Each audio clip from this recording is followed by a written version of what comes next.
El olor a pasto y de aguas negras ya impregnaba su nariz. Después de todo llevaba cuando menos una hora en aquella zanja en la que alguna vez corrió un arroyo cristalino y que ahora se había transformado, gracias al crecimiento urbano, en un caño inmundo. Herminio Pacheco, alias El Mino, había dedicado ese tiempo a observar los movimientos de la casa elegida para una nueva acción de robo. Era evidente el nivel económico de las personas que la habitaban. Durante todo ese tiempo pudo repasar su accidentada trayectoria desde que salió del reclusorio norte, en donde cayó por practicar, sin precaución, su incomprendida profesión, purgando una condena de 7 años. Al salir, y con el ánimo de reformarse, hizo verdaderos esfuerzos por sacudirse el estigma de delincuente. Comerciante ambulante, chofer de microbús, participante de marchas y bloqueos políticos, etc. Ya tenía casi 60 años y sus facultades no eran las mismas. Ahora había decidido retomar su profesión. Un vacío en el estómago causado por la tensión y las casi 24 horas sin probar bocado lo habían impulsado. Finalmente había llegado al límite otra vez y cuando esto sucedía abría cerraduras fácilmente. Conocía casi todas. Pocas se le habían resistido, pero si era tan bueno, ¿por qué nunca pudo poner un negocio de eso? Falta de dinero, indecisión, quién sabe. La cosa es que ahora buscaba el camino fácil otra vez. Después de todo, muchos lo hacían en esta ciudad y en este país. El robo ocurre en todos los niveles. La cosa es que no te agarren. De repente, su cavilación fue interrumpida. Un sujeto apenas perceptible en la oscuridad salía de la casa que acechaba, cargando un par de maletas que arrojó en una camioneta que permanecía estacionada en la puerta. Luego el sujeto abordó la misma sin trabajarla, es decir, la abrió y la arrancó con la llave, detalle que para él era importante. Y partió rápidamente. No se oyeron ladridos ni ruidos. Lo primero era excelente, no había perro, y lo segundo significaba que nadie salió. Ni siquiera se asomaron por la ventana.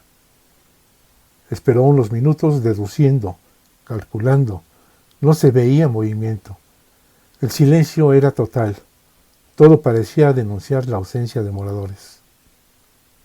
Se incorporó y caminando por la penumbra se detuvo ante la barda posterior que lindaba con un lote baldío. Nuevamente analizó. Parecía que no habría complicaciones. Aprovechó un tambo abandonado y su agilidad para rápidamente llegar al tope de la barda. Con una tabla golpeó los alambres de la protección eléctrica. No había corriente. Caramba, esto sí que estaba fácil. Se descolgó al interior, cayendo como un gato en el patio de servicio. La cerradura de la puerta era para novatos, pensó. Rápidamente estuvo en la cocina. No llevaba armas, realmente. Solo un pequeño puñal, por si las dudas. Su estilo era anticuado para los tiempos que se vivían. El robo clásico había sido sustituido por el asalto violento. Después de todo, si había dinero, con la policía podría siempre arreglarse, uno igual que otro. Sin embargo, él no había atacado a nadie todavía, al menos cuando cometía robos. Siempre había logrado salir sin violencia. Su robo era limpio y él lo consideraba un acto elegante. Entornó la puerta de la cocina. Un corto corredor conducía hacia una sala oscura. Hacia la derecha vislumbró un comedor de estilo indefinido.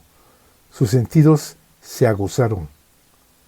Una gran pantalla de televisión, una laptop. Cuando menos cargaría con esta, ya de salida. Lo demás, ni modo de cargarlo él solo. El único vehículo que había visto se lo había llevado el que salió. Después de todo, para lo que daban en Tepito por estos aparatos. La lana. Esa era la importante. Las joyas. Lo que se puede utilizar o negociar fácilmente. Eso no estaba en la sala. Típicamente, estos riquillos lo tienen en la recámara o en algún vestidor. A lo mejor tienen alguna cajita fuerte escondida en alguna parte. Empezó a subir lentamente. En el último escalón Vio varias puertas, todas entreabiertas. Súbitamente se sobresaltó al percibir una tenue luz que asomaba por una de las puertas del fondo. «Chin», masculló. Esto no se veía desde afuera. Ya ni modo, se dijo. Sacó su pequeño puñal. Su aspecto debería ser suficiente para desanimar alguna resistencia, a menos que se enfrentase con alguien armado, quien en todo caso ya lo había percibido, pues tenía la luz prendida. Es el riesgo del oficio. Ahora no iba a retroceder. Ya estaba dentro y pues qué caray, se la jugaría una vez más. Ningún ruido acompañó su aproximación a la puerta semiabierta. En el umbral trató de escuchar cuando menos una respiración. Nada. 2 o 3 segundos de sudor precedieron su decisión de empujar la puerta suavemente. Se fue abriendo lentamente su campo de visión. Primero un buró en donde estaba la lámpara prendida. Luego una cabecera de cama, una almohada, un jirón de sábana y una cabellera esparcida sobre una de las almohadas. La cara de esa cabeza veía al lado contrario. El cuerpo desnudo de una mujer yacía inmóvil boca abajo. El desorden de la cama se extendía en toda la habitación. Había un olor de promiscuidad, de sexo y algunas otras cosas más. Titubeó antes de animarse a penetrar. Rodeó con cautela la cama, esperando que aquel cuerpo se agitase súbitamente y temiendo la reacción. No ocurrió nada. Al acercarse, notó una mancha sobre la sábana. La dama tenía los ojos abiertos y no daba señales de conciencia. Un presentimiento lo hizo temblar. Al accionar el apagador, pudo contemplar el color de la mancha. Rojo. La sangre provenía de algún lugar bajo el cuerpo. Con la luz también pudo ver la palidez delatora. Estaba muerta. Salió de la habitación apresuradamente. Se detuvo en el marco de la puerta y echó un último vistazo antes de apagar la luz. Esto alteraba todo. Decidió que era el momento de salir de allí cuanto antes. Ladrón siempre había sido, pero nunca se había visto envuelto en homicidios. Y en este, evidentemente se quedaría involucrado si no ponía distancia de por medio. Casi corriendo se movió por el pasillo. Tropezó con una mesita y ésta cayó junto con él. Se incorporó y se disponía a continuar cuando una súbita presión se ciñó sobre su tobillo. Inconfundiblemente era una mano que se cerraba y lo retenía. Con verdadero pavor, pero sin poder evitarlo, dirigió su mirada a su pie atrapado. Efectivamente, una mano lo ceñía y ésta, a su vez, correspondía a un cuerpo que se arrastraba desde otra de las recámaras. El de una jovencita. «¡Ayúdame! ¡No me dejes morir!». Se inclinó para liberar su pie y así pudo percatarse que aquella joven presentaba una hemorragia en la espalda. Evidentemente estaba muy mal, requería atención médica inmediata. «Mira, te voy a traer el teléfono y yo me voy de aquí. Solo entré a robar y me encontré todo esto. No lo hice yo, tú lo sabes». Su disculpa apresurada era producto del miedo al verse inmiscuido, al ser acusado injustamente. No sería la primera vez, pero en este caso las cosas estaban graves. «Ya sé que tú no fuiste. Háblale a mi madre. ¿Dónde está? Mamá, mamá». La joven entró en la histeria. Inútilmente trataba de calmarla. Súbitamente ella se desvaneció. Él incluso pensó lo peor, hasta que advirtió un ligero temblor en sus labios y una respiración apenas perceptible. Bueno, todavía no moría, pero a lo mejor ya estaba cerca. «Chin, ¿qué hago?». No tuvo tiempo para pensar. Reaccionó instintivamente. Buscó el teléfono en la recámara de la muchachita. Estaba sobre la mesita de noche. Marcó el número de emergencia. Al recibir contestación, dijo con temor: «Hay un muerto y un herido. Urge una ambulancia». Dio la dirección. Al solicitársele que se identificara, colgó. Ahora es cuando, a correr. Después de todo, los de la ambulancia llegan primero y los policías, de acuerdo a su experiencia, 1 hora después. En unos cuantos segundos alcanzó la entrada. Notó que la cerradura estaba rota. En su tránsito vio huellas de lucha de las que no se había percatado. Abrió la puerta. La oscuridad exterior Fue rasgada brutalmente por un potente faro que iluminaba su cara. ¡Quieto! Más vale que no te muevas o te mueres, dijo una sombra detrás de la luz. Una segunda silueta lo prendió por atrás y le aplicó una zancadilla que lo derribó. A partir de ahí fue una lluvia de golpes e insultos que solo tuvieron pausa hasta que estuvo en el asiento trasero de una patrulla con las esposas sujetando sus muñecas. La situación ya le era conocida, pero ahora temblaba sin el aplomo que siempre trataba de mantener. Antes de que la patrulla se retirase, pudo ver cómo la tripulación de la ambulancia introducía una camilla en el vehículo. Ahora sí te jodiste. Mira que cargarte a la señora y fregarte a la hija. Te vas a pudrir. No fui yo, fue la frase que se le ocurrió. Sabía que era ingenua ante aquellos agentes. Solo entré a robar y me encontré a la señora muerta y a la hija herida. Yo llamé porque la hija se moría. Créanme. La última palabra, una vez dicha, se la autorreprochó. Mira que pedirle credibilidad a este tipo de sujetos. De verdad que estaba frito. Óyeme, le dijo el agente que parecía de mayor rango, estás perdido. Pero si quieres hablarme de algo que valga la pena, me estaciono y me dices. A lo mejor me pones de buenas si te escapas. ¿Qué no oíste? Masculló el agente. Bueno, si te calles, no eres más que un muerto de hambre, y pues ni modo, te vas a las galeras ahorita. Nosotros todavía tenemos trabajo. La patrulla llegó en pocos minutos al llamado Palacio de Justicia. El consabido recorrido ya lo había visto muchas veces. Finalmente quedó en una galera colectiva con todo tipo de detenidos, cada uno exponente de alguna de las miserias humanas, entre ellas la pobreza. Conforme avanzaba su proceso, fue trasladado al penal estatal para que de allí esperara una remota posibilidad de juicio. Esta seguramente tardaría. No pudo ofertar nada a los funcionarios judiciales que le insinuaron la posibilidad de hacer breve el trámite. El tiempo pasó lentamente. Días, semanas. El proceso no llegaba. El que apareció un día fue un hombre joven vestido con un traje barato y portafolio de plástico. Señor Pacheco, soy el licenciado Felipe Solís, su abogado de oficio. He sido nombrado por el Estado para defenderlo sin costo alguno para usted. Arrastró el cliché con desgano, aburrido. Sin preguntar nada dijo, mire, su situación es muy mala. Se le acusa de homicidio, violación, robo, lesiones graves. La última frase llamó la atención del reo. ¿Lesiones graves?, preguntó. Sí, lesiones graves. ¿Por qué?, preguntó el abogado. ¿No ha muerto la muchachita? Bueno, hasta ayer creo que no. ¿Qué? ¿Se siente desilusionado? Mire, licenciado, usted desconoce cómo estuvieron las cosas. No es desilusión, al contrario, es que de lo que diga esa muchachita depende todo. Ella vio al que lo hizo de verdad y ella sabe que yo entré a robar y me encontré todo. Ella sabe que yo llamé a la ambulancia.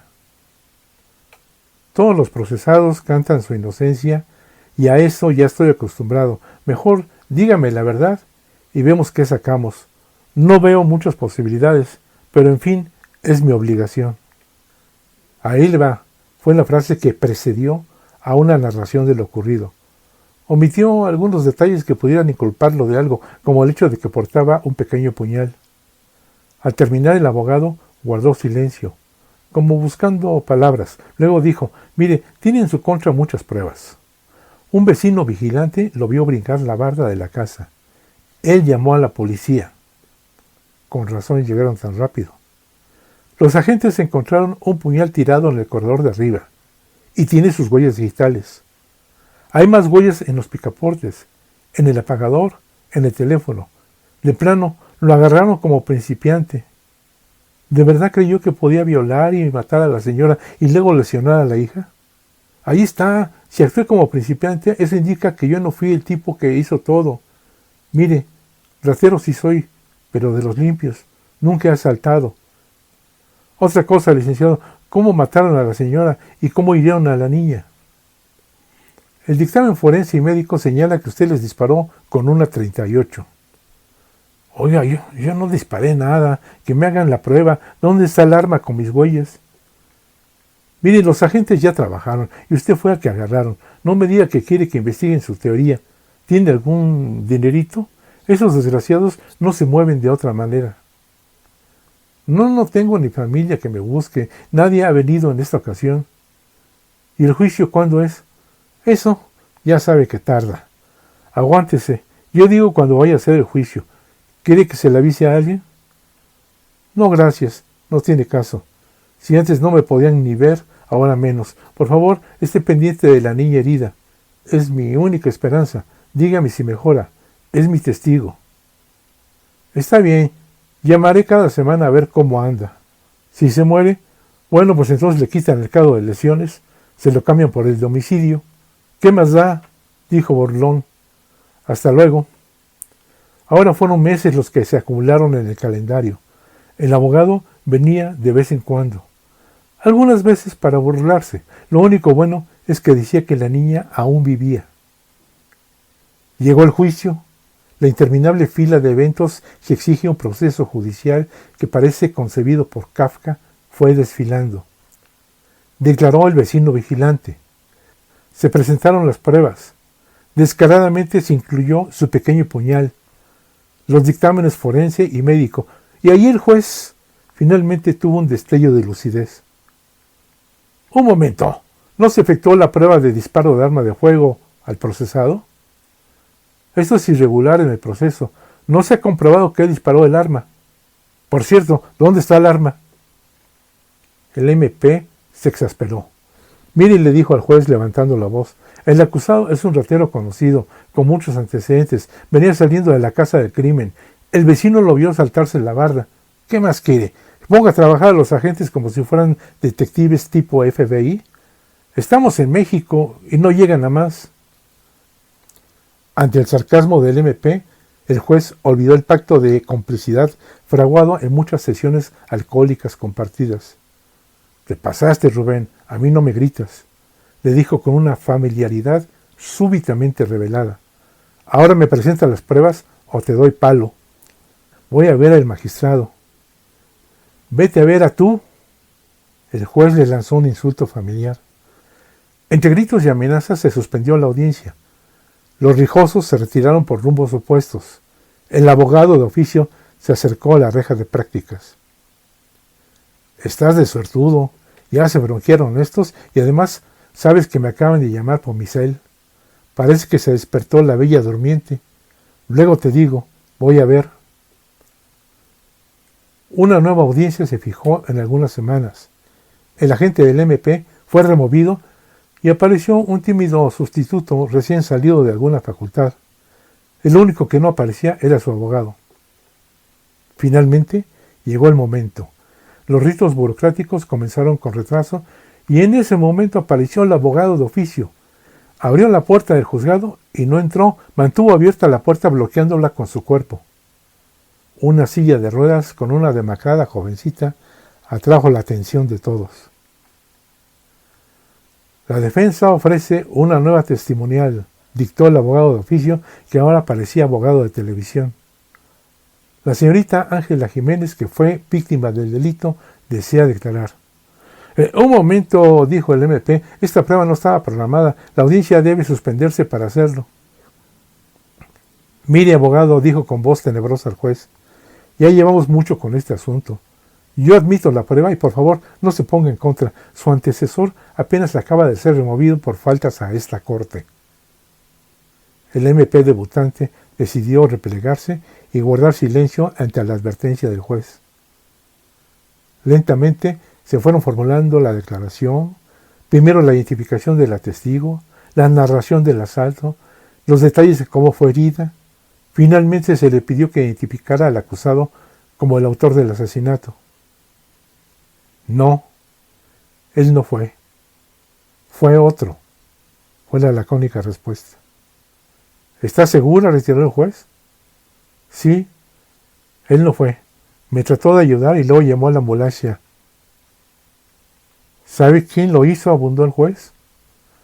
No conozco su verdadero nombre. El que me contactó por internet se llamaba Golden Boy. Cuando chateábamos, quiso conocerme. Me sacó mi dirección, mi teléfono. Pareció muy decente. Yo tuve la culpa de todo. Por mi culpa murió mi madre. Se ahogó en un torrente de lágrimas. Una enfermera que la acompañaba intervino. Un silencio reinó durante algunos segundos. El juez señaló tener todos los elementos para dictar sentencia sobre el acusado. La sentencia fue únicamente por delitos menores. Como ya había purgado un buen tiempo, fue puesto en libertad en pocos días. Al salir del reclusorio, un olor a hierba cortada se apoderó de su olfato. No le gustó esta sensación, le traía malos recuerdos.